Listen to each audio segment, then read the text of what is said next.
भारत माता शिव शक्ति अवतार। आज है 29/12/2024।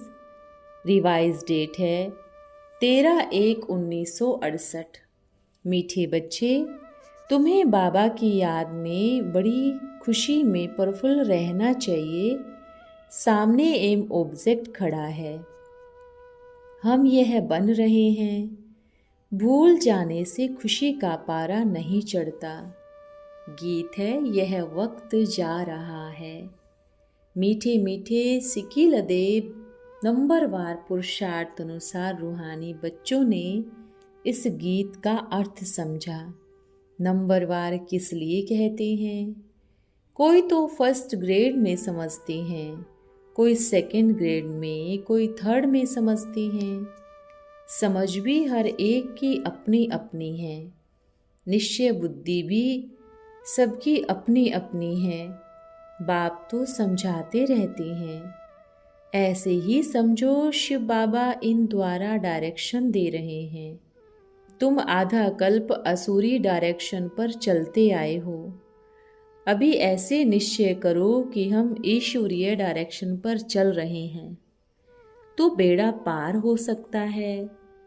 अगर ईश्वरीय डायरेक्शन नहीं समझा, मनुष्य की डायरेक्शन समझते हैं तो मूंझ पड़ेंगे।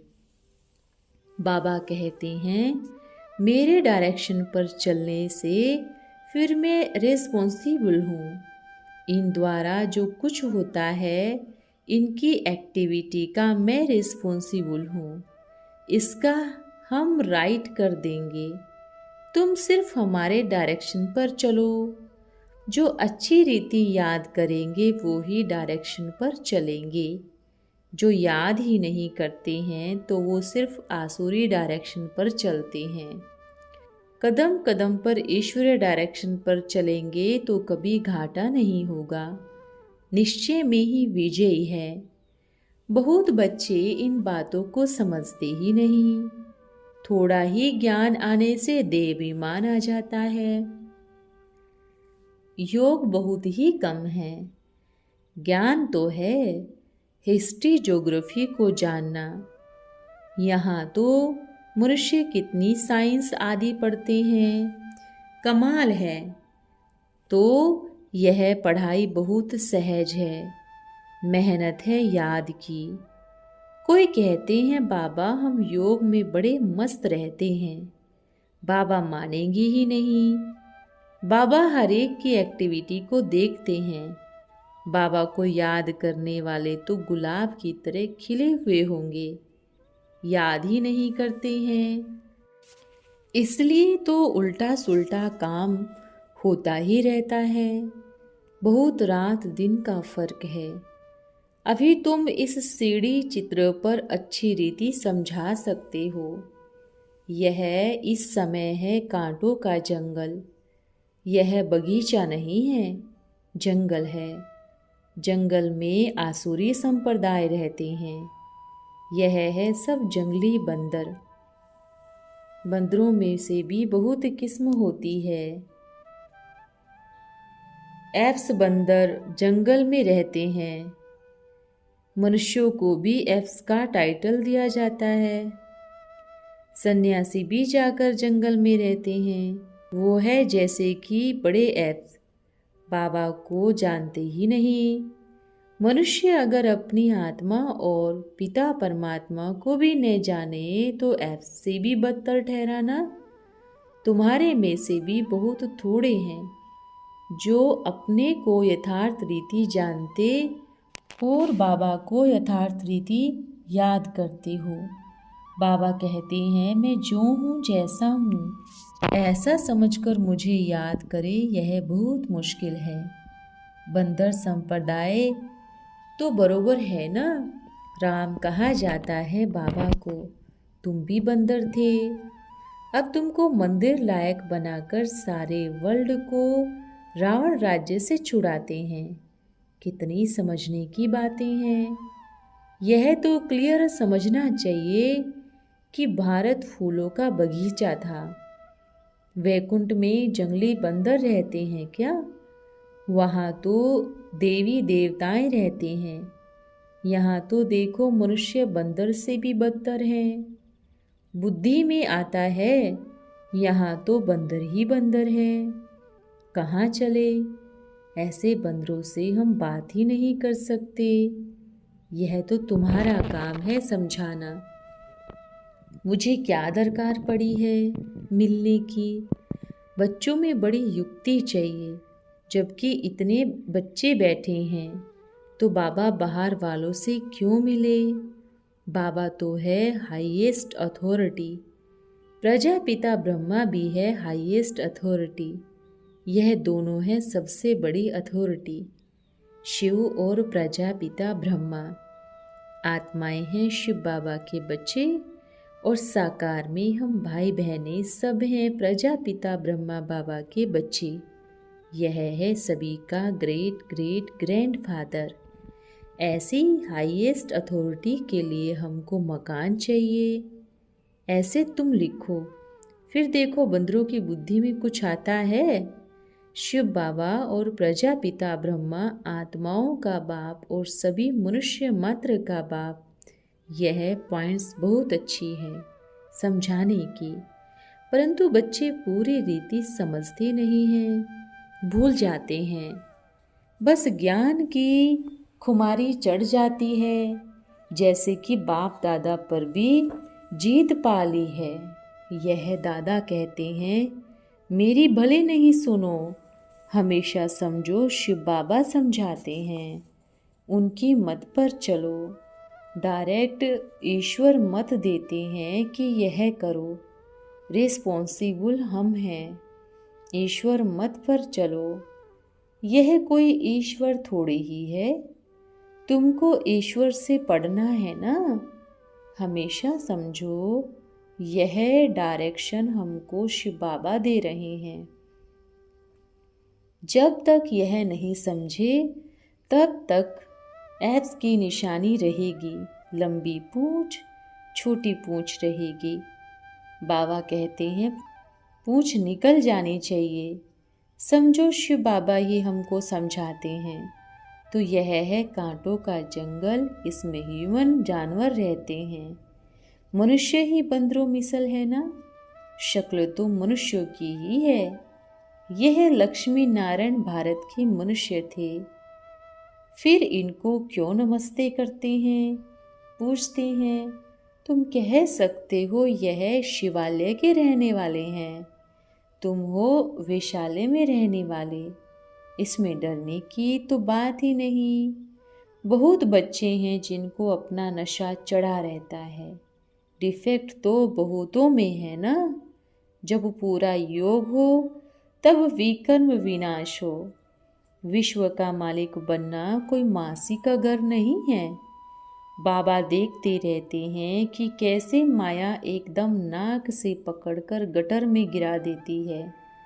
बाबा की याद में तो बड़ी खुशी में प्रफुल्ल रहना चाहिए। सामने एम ऑब्जेक्ट खड़ा है, हम यह बन रहे हैं। भूल जाने से खुशी का पारा नहीं चढ़ता। कहते हैं हमको नेस्टा में बिठाओ, बाहर में हम याद नहीं कर सकते। यहाँ नाक से पकड़कर नेस्टा कराई जाती है क्या?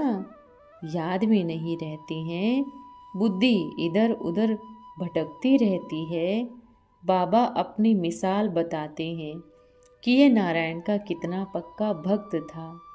जहाँ तहाँ साथ में नारायण का चित्र रखता था, फिर भी पूजा के समय बुद्धि इधर उधर भागती थी।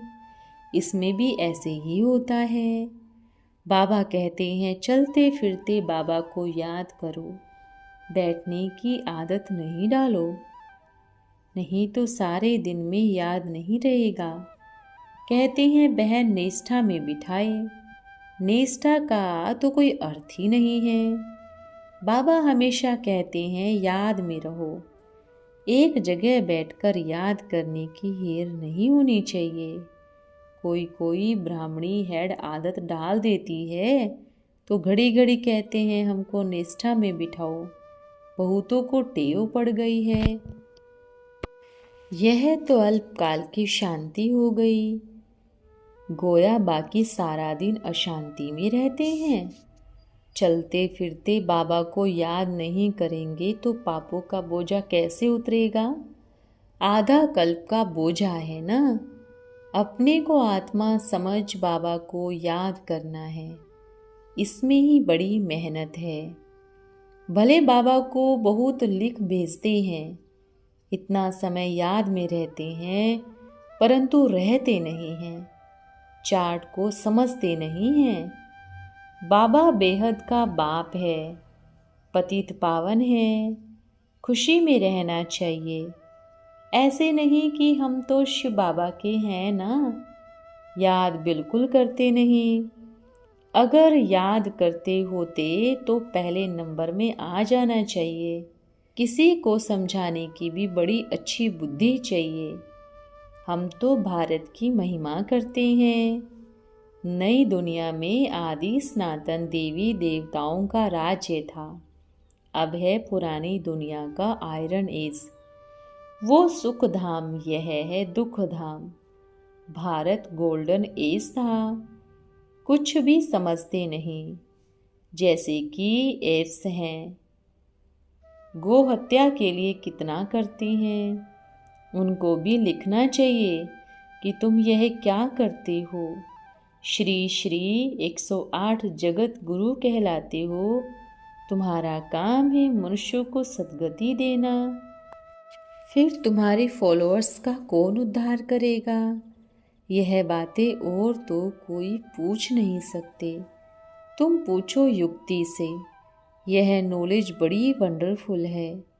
जिसकी तकदीर में जो है वो उतना ही पुरुषार्थ करते हैं। वो खुद थोड़े ही समझते हैं कि हम एप्स हैं। तुम एक्टिविटी से जानते हो, है तो सभी कलयुगी मनुष्य। सतयुग में भी मनुष्य थे, फिर उनके आगे जाकर माथा क्यों टेकते हैं? उनको स्वर्ग का मालिक कहते हैं ना। कोई मरते हैं तो कह देते हैं फलाना स्वर्गवासी हुआ। यह भी नहीं समझते कि इस समय तो सब नरकवासी हैं, तो जरूर पुनर्जन्म भी यहाँ ही लेंगे। बड़े बड़े विद्वान आचार्य आदि कुछ नहीं जानते। तुम्हारे में भी जो बहुत तीखे हैं वो समझ सकते हैं। बाबा हर एक की चलन से देखते रहते हैं। बाबा को बहुत साधारण रीति से कोई कोई से बात करनी पड़ती है, संभालना पड़ता है। नहीं तो यह बाबा ऐसी जगह पर बैठ जाए जहाँ बंदर देख भी न सके। परंतु बाबा कहते हैं मुझे इसको ही मंदिर लायक बनाना है, तो जरूर बंदर देखने पड़ेंगे। बिगर देखे कोई समझाएंगे। बाबा भी एफ्स में ही प्रवेश करते हैं, जो फिर नंबर 1 मंदिर लायक बनते हैं। 5 विकार तो सबको ही है ही रावण राज्य, तो यह भी बंदर थे ना। मनुष्य यह समझते नहीं कि हम राक्षस आसुरी संप्रदाय हैं, जिन्हों में ज्ञान की धारणा नहीं होती। वो आसुरी संप्रदाय हैं। कोई आपस में लड़ते हैं तो कहा जाता है कि यह तो भोगते रहते हैं, एक दो को गाली देते रहते हैं। बाप बच्चों को कह देते उल्लू का बच्चा। शरुड़ बच्चे जो होते हैं वो फिर कहते हैं अरे आप अपने को उल्लू क्यों कहते हो? उल्लू का बच्चा कहने से तो तुम भी उल्लू बन जाते हो ना। ऐसे बात करने की होशियारी अभी बाबा सिखाते हैं। मनुष्य तो कुछ भी समझते नहीं। सतयुग को कहा जाता है फूलों का गार्डन, अभी है कांटों का जंगल। जंगली जानवर कांटे बहुत है।